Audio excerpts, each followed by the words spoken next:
Hello, good day to all. I am going to recite the poem and give the explanation of poem 1, Grandma Climbs a Tree. A poetry written by Ruskin.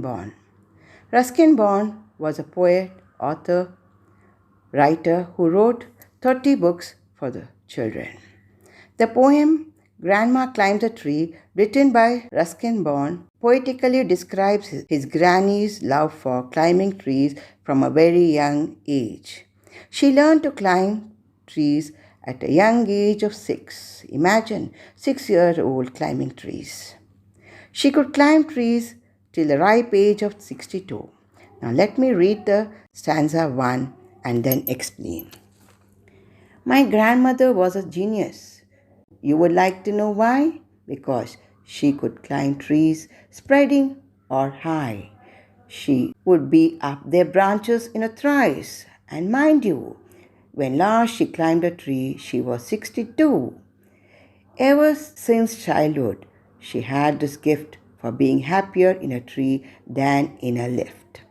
Now, underline the word in a trice, which means quickly. The poem begins with the poet calling his grandma as a genius. Genius, very intelligent person. Bond here says his grandma climbed trees from a very young age and she could climb trees quickly. Any tree that spreads wide or high. She climbed any branch of the tree skillfully and quickly. She climbed trees till the age of 62.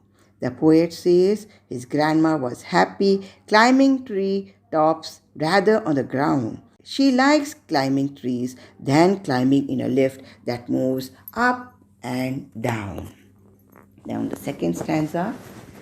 And though as years went by, she would be told that climbing trees should stop when one grew old, and that growing old should be gone about gracefully.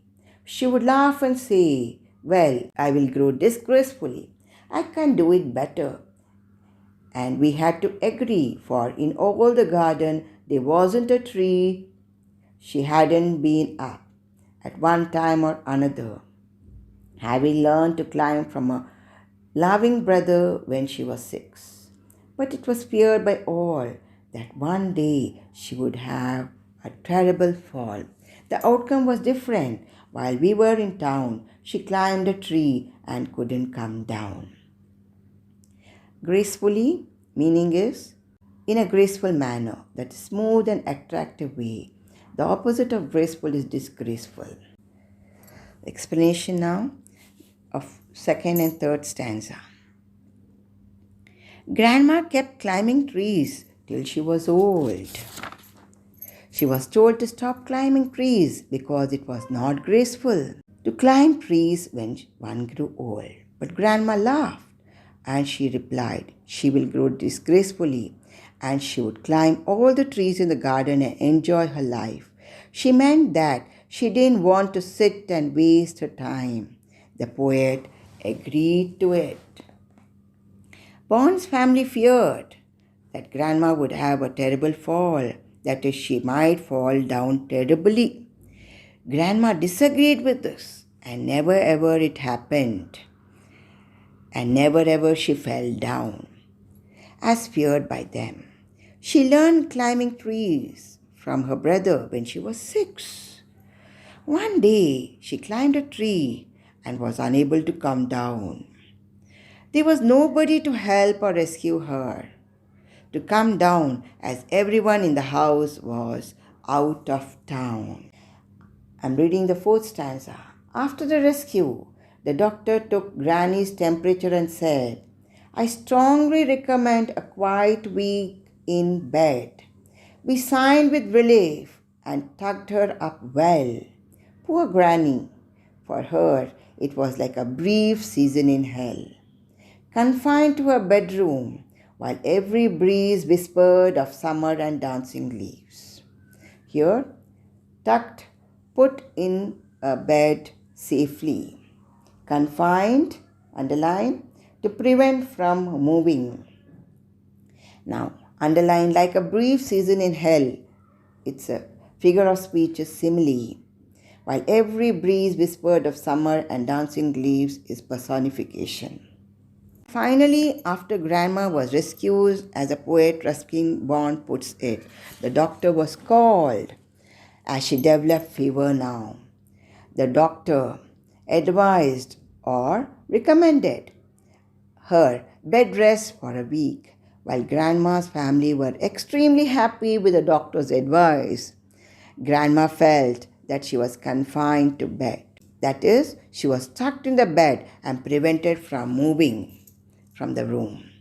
She felt it was a brief season in hell, a simile comparing her stay in the bed as terrible as living in a hell. Now, stanza 5. But she had held her peace till she felt stronger. Then she sat up and said, I will lie here no longer. And she called for my father and told him, undaunted, that a house in a treetop was she what now wanted. My dad knew his duties. He said, that's all right. We will have what you want, dear. I will start work tonight. Now, what's the meaning of undaunted? Without hesitation, she said to her son. Grandma was silent till she was strong. When she was better, she sat up and said she couldn't lie down any more. She called her son, that is the poet's father, and ordered him undaunted. It is undaunted without hesitation. She wanted her son to build her a house on a treetop. Now the poet's father was a dutiful son who loved his mother. He immediately made her a house on the treetop and fulfilled her wishes. I hope I am clear. The last stanza. With my expert assistance, he soon finished the core, made her a tree house with windows and a door.